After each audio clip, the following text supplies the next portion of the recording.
ربي إني قد مددت يدي منك أرجو فائض المدد.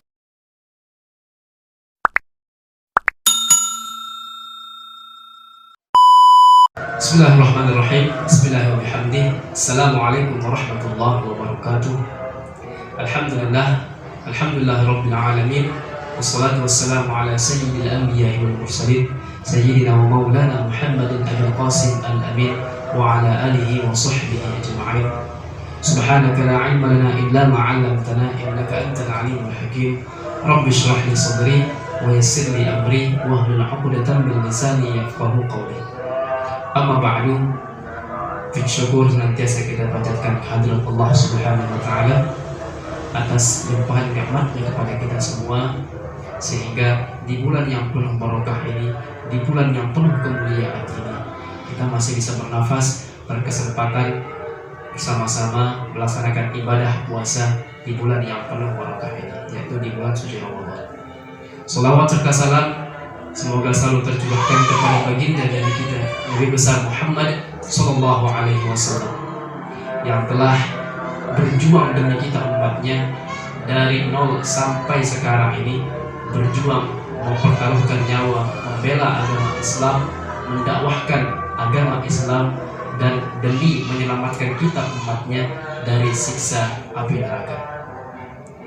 Sahabat kaum muslimin rahimakumullah, mungkin sebagian besar remaja-remaja di zaman sekarang mungkin tidak mengetahui sirah baginda Nabi Sallallahu Alaihi Wasallam, bagaimana perjalanan hidup beliau, bagaimana proses kelahiran beliau, bagaimana keadaan kehidupan beliau, bagaimana keadaan putri-putri, istri-istri beliau, putra-putri beliau, bagaimana kemudian sahabat-sahabat beliau, bagaimana peperangan-peperangan beliau, sehingga beliau berhasil mengantarkan kita sampai saat sekarang ini.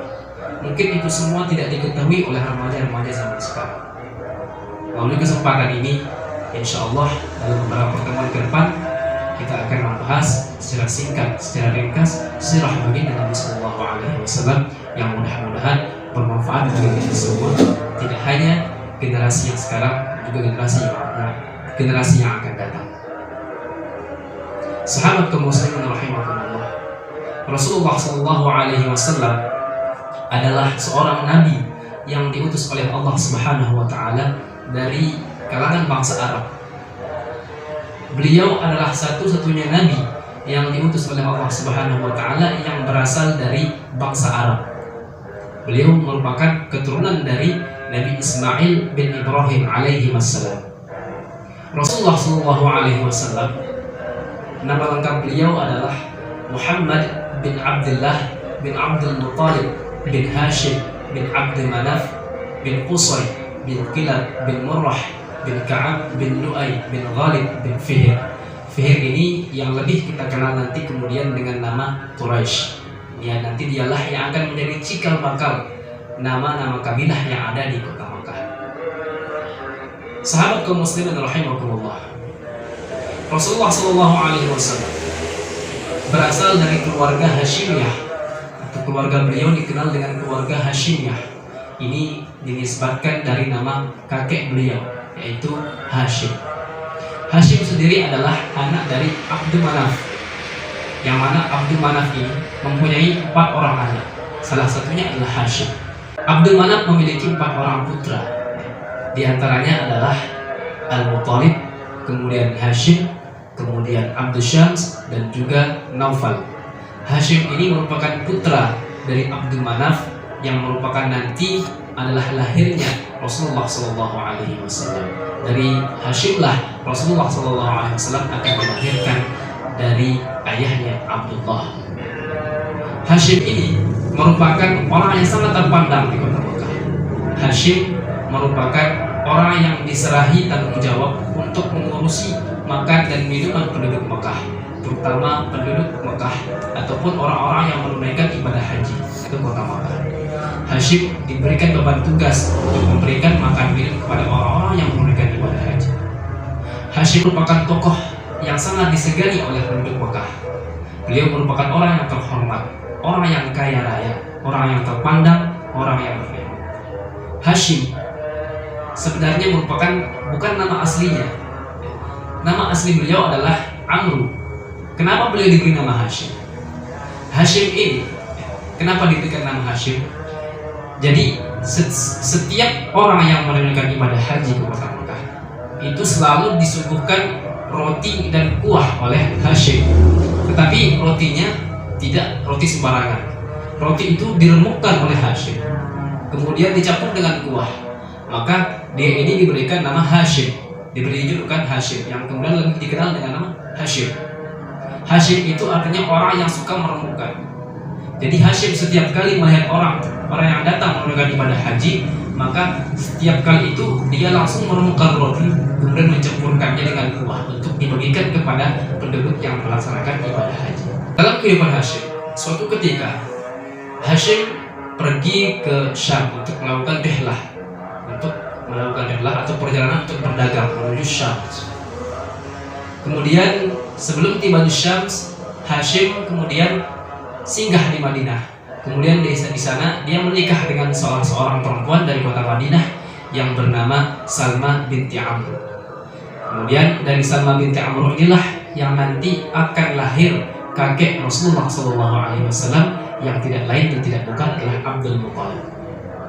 Setelah menikah dengan Salma binti Amr, Hashim kemudian menetap beberapa waktu di Madinah.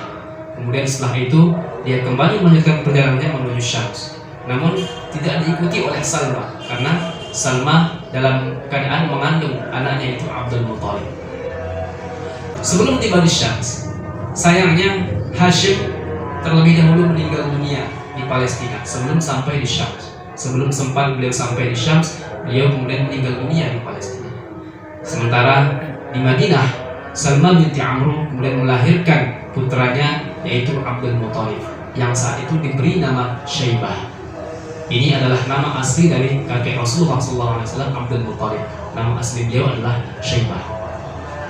Sepeninggal Hashim, kemudian tanggung jawab untuk memberikan makan dan minum penduduk Mekah yang melaksanakan ibadah haji kemudian dialihkan kepada saudara Hashim yaitu Al-Muthalib. Al-Muthalib yang kemudian diberikan tanggung jawab untuk mengurusi makan dan minum orang-orang penduduk Mekah yang melaksanakan ibadah haji. Al-Muthalib merupakan orang yang sangat dermawan. Maka orang-orang Quraisy, saking dermawannya Al-Muthalib ini, dia diberi gelar oleh orang-orang Quraisy, diberi julukan Al-Fayyad yang artinya dermawan. Dia diberi julukan karena sangat sering sekali membantu orang-orang. Beliau merupakan orang yang ringan tangan, cepat memberikan bantuan kepada orang lain. Dia adalah Al-Muthalib. Setelah Al-Muthalib memegang tanggung jawab untuk memberikan makan dan minum penduduk Mekah, maka beberapa waktu telah berlalu. Kemudian Abdul Muthalib yaitu Syaibah, putra dari Hashim yang saat itu tinggal di Madinah, kemudian ingin sekali diajak untuk ke Mekah oleh Al-Muthalib, paman beliau. Al-Muthalib kemudian pergi menuju Madinah untuk menjemput Abdul Muthalib, untuk dia ajak pergi ke Mekah dan tinggal bersamanya. Setibanya di Madinah, Al-Muthalib kemudian langsung bertemu dengan Abdul Muthalib. Seketika Al-Muthalib langsung meneteskan air mata saking terharu teringat dengan saudaranya Hashim yang telah mendahulunya. Kemudian Al-Muthalib berkata kepada Abdul Muthalib, "Wahai anak saudaraku, maukah engkau kuajak pergi ke Mekah dan tinggal bersamaku?" Kemudian Abdul Muthalib tidak langsung menjawab iya. Dia mengatakan, "Aku tidak akan pergi tanpa seizin ibuku." Kemudian Al-Muthalib pergi mencari ibu Abdul Muthalib yaitu Salma binti Amr. Maka kemudian setelah bertemu, Al-Muthalib langsung meminta izin untuk Abdul Muthalib agar diizinkan pergi menuju Makkah dan tinggal bersamanya di sana. Tetapi ibunya menolak permintaan tersebut. Namun lama-kelamaan ibunya akhirnya mengizinkan setelah dibujuk beberapa kali oleh Al-Muthalib. Kemudian hari keberangkatan pun tiba. Setelah tiba di Makkah, maka seketika orang-orang Makkah saat itu, penduduk Makkah menganggap bahwa Abdul Muthalib ini merupakan budak dari Al-Muthalib. Maka dari itu dari setelah dia dipanggil dengan Abdul Muthalib yang artinya budak dari Al-Muthalib atau hamba dari Al-Muthalib. sebenarnya seperti yang kita katakan terdahulu, seperti yang singgung terdahulu, bahwa nama asli dari Abdul Muthalib ini adalah Syaibah. Namun setelah diajak oleh Al-Muthalib ke Mekah, orang-orang Mekah menganggap bahwa Abdul Muthalib ini adalah hamba dari atau budak dari Al-Muthalib. Makanya kemudian dia lebih dikenal dengan nama Abdul Muthalib. Setelah di Mekah, kemudian tinggal bersama pamannya Al-Muthalib. Setelah lama tinggal di Mekah, dan Abdul Muthalib kemudian tumbuh dewasa. Maka setelah itu Abdul Muthalib atau Al-Muthalib gitu ya, Al-Muthalib kemudian meninggal dunia. Maka kemudian tugasnya untuk memberikan penduduk Makkah makan dan minumnya dialihkan kepada anak pamannya, itu keponakannya, yaitu Abdul Muthalib. Abdul Muthalib merupakan orang yang berkedudukan tinggi, sama seperti pamannya yang diberikan kedudukan tinggi oleh penduduk Makkah. Beliau juga dihormati, beliau juga dikasihi, dicintai oleh penduduk Makkah. Abdul Muthalib suatu ketika setelah beliau lama tinggal di Makkah, beliau pernah bermimpi. Dalam mimpi beliau disuruh untuk menggali sumur Zam-Zam, mencari sumur Zam-Zam. Maka kemudian dari mimpi itu langsung beliau keesokan harinya langsung mencari tempat di mana sumur Zam-Zam itu berada. Beliau menggali, kemudian akhirnya beliau menemukan harta-harta peninggalan yang ditinggalkan oleh suku Jurhum. Suku Jurhum ini adalah suku yang pertama kali menempati Mekah sebelum orang-orang Mekah menempatinya saat ini. Kemudian Abdul Muthalib saat itu menemukan harta peninggalan suku Jurhum, yaitu berupa beberapa pedang, kemudian ada juga pelana kuda dan juga baju perang. Harta peninggalan ini tidak sembarangan, semuanya terbuat dari emas. Maka kemudian Abdul Muthalib menempatkan beberapa pedang tersebut dan pelana kuda itu menjadi pintu Ka'bah yang sampai sekarang bisa kita saksikan, namun tidak terlihat dengan jelas. Kemudian Abdul Muthalib ini setelah saat itu beliau langsung diberikan tanggung jawab atau mengambil tanggung jawab untuk mengurus sumur Zam-Zam. Beliaulah yang mengurus pembagian sumur Zam-Zam. Beliaulah yang mengatur pembagian air sumur Zam-Zam kepada penduduk Makkah atau orang-orang yang melaksanakan ibadah haji ke sana. Kemudian Abdul Muthalib mempunyai beberapa orang anak. Salah satunya adalah Abdullah yang merupakan ayah dari baginda Nabi Sallallahu Alaihi Wasallam. Anak dari Abdul Muthalib sendiri ada 16 orang, 10 orang laki-laki dan 10 anak perempuan. Di antaranya adalah yang 10 anak laki-laki itu ada Al-Harith, kemudian ada Az-Zubair, kemudian Abu Thalib, kemudian Abdullah, kemudian Abu Lahab yang nama aslinya adalah Abdul Uzza. Kemudian ada juga Hamzah, kemudian ada juga Al-Ghaidar, kemudian ada juga Al-Muqawwim, Sofar, dan juga Al-Abbas. Itu adalah 10 anak dari Abdul Muthalib. Ada putrinya sendiri ada 6 orang, yaitu ada Ummu Hakim, kemudian ada Barrah, ada Atikah, Sofiyah, Arwa, dan Umaymah. Keenam putrinya ini yang merupakan bagian dari 16 putra putri dari Abdul Muthalib. Abdullah, salah satu putra dari Abdul Muthalib yang merupakan ayah dari baginda Nabi Sallallahu Alaihi Wasallam, merupakan anak yang paling disayang oleh Abdul Muthalib. Tidak hanya ayahnya, paman-pamannya, bibi-bibinya, dan juga saudara-saudaranya sangat menyayangi Abdullah. Karena Abdullah ini merupakan anak yang paling elok rupanya, yang paling bagus rupanya, atau yang paling sekarang itu karena simpelnya yang paling ganteng di antara putra-putra yang lain. Makanya oleh paman-pamannya, oleh bibi-bibinya dan saudaranya sendiri dia sangat disayang. Abdullah sendiri merupakan anak yang hampir saja dikorbankan, yang hampir saja disembelih oleh Abdul Muthalib karena nazarnya. Jadi Abdul Muthalib pernah bernazar, nanti ketika aku punya anak laki-laki 10 dan ketika itu aku tidak mampu punya anak lagi, maka aku akan mengorbankan satu anak, aku akan menyembelih satu anakku. Maka setelah memberitahukan nazar itu kepada putra-putranya menerima dengan lapang dada, siap siapa yang akan dikorbankan. Maka dilakukan undian. ditulislah nama 10 anak Abdul Muthalib dalam anak panah. Kemudian diundi. Setelah diundi ternyata yang keluar adalah nama Abdullah. Sehingga yang akan dikorbankan atau yang akan disembelih oleh Abdul Muthalib adalah Abdullah, yaitu ayah dari Rasulullah SAW. Yang mana Abdullah saat itu masih belum menikah, masih jomblo, masih lajang. Namun keputusan itu tidak bisa diterima oleh saudara-saudara Abdullah dan juga tidak diterima oleh paman-paman dan bibi Abdullah. Karena Abdullah seperti yang kita katakan tadi merupakan anak yang paling disayang, anak yang paling bagus, anak yang paling ganteng, yang paling elok rupanya di antara saudara-saudaranya yang lain. Maka keputusan ini tidak bisa diterima oleh saudara-saudara dan paman-paman serta bibinya.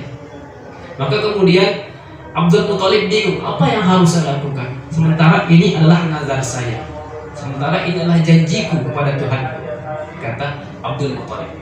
Maka Abu Thalib memberikan saran, mari kita pergi ke seorang dukun. Setelah pergi ke seorang dukun, maka dukun itu menyarankan kepada Abdul Muthalib, maka pengorbanan Abdullah ini digantikan dengan unta. Maka Abdullah kemudian diundi lagi dengan 10 ekor unta. Jadi setiap kali nama Abdullah yang keluar, maka Abdul Muthalib harus mengorbankan 10 ekor unta untuk menggantikan nama Abdullah. Maka kemudian diundilah, ditaruh 11 anak panah, 10-nya tertulis nama unta sampai 10. Kemudian 1 anak panah ditulis nama Abdullah. Maka kemudian 11 anak panah ini diundi. Undian pertama yang ternyata yang keluar adalah nama Abdullah. Sehingga untuk menggantikan Abdullah, Abdul Muthalib harus menyembelih 10 ekor unta. Kemudian setelah itu diundi lagi, yang keluar nama Abdullah lagi. Maka ditambah lagi 10 ekor unta. Ketiga kali nama Abdullah lagi, sampai 10 kali tetap yang keluar nama Abdullah. Sehingga totalnya Abdul Muthalib harus menyembelih, mengorbankan 100 ekor unta untuk menggantikan Abdullah anaknya. Maka pada undian yang ke-11, kemudian yang keluar adalah nama unta. Maka kemudian yang selamatlah Abdullah dari penyembelihan, dari pengorbanan. Maka kemudian Abdul Muthalib menyembelih 100 ekor unta itu untuk menggantikan nazarnya kepada Abdullah anaknya. Makanya setelah peristiwa ini, Rasulullah SAW pernah bersabda dalam sebuah riwayat, beliau mengatakan, aku adalah anak dari 2 orang yang disembelih. Maksudnya adalah Rasulullah SAW itu anak dari Nabi Ismail yang saat itu akan dikorbankan atau disembelih oleh ayahnya Nabi Ibrahim alaihissalam. Kemudian yang kedua adalah Abdullah, yang mana kita singgung tadi, yang akan disembelih oleh Abdul Muthalib. Namun kemudian digantikan dengan 100 ekor unta. Nabi Ismail digantikan oleh seekor domba yang sangat gagah, yang sangat bagus untuk menggantikan beliau. Sahabat kaum muslimin rahimakumullah, inilah sedikit kisah ya, keluarga dan nasab baginda Nabi Sallallahu Alaihi Wasallam. Mudah-mudahan apa yang kita bahas pada sore hari ini bisa bermanfaat bagi kita semua, dan mudah-mudahan kedepannya kita bisa membahas lebih dalam lagi. Untuk pertemuan kali ini kita cukupkan sampai di sini. Insyaallah kita akan lanjut ke pembahasan selanjutnya dengan membahas sirah baginda Nabi Sallallahu Alaihi Wasallam. Terima kasih. Wallahul muwaffiq wal hadi ila sabilir rasyad. Assalamualaikum warahmatullahi wabarakatuh.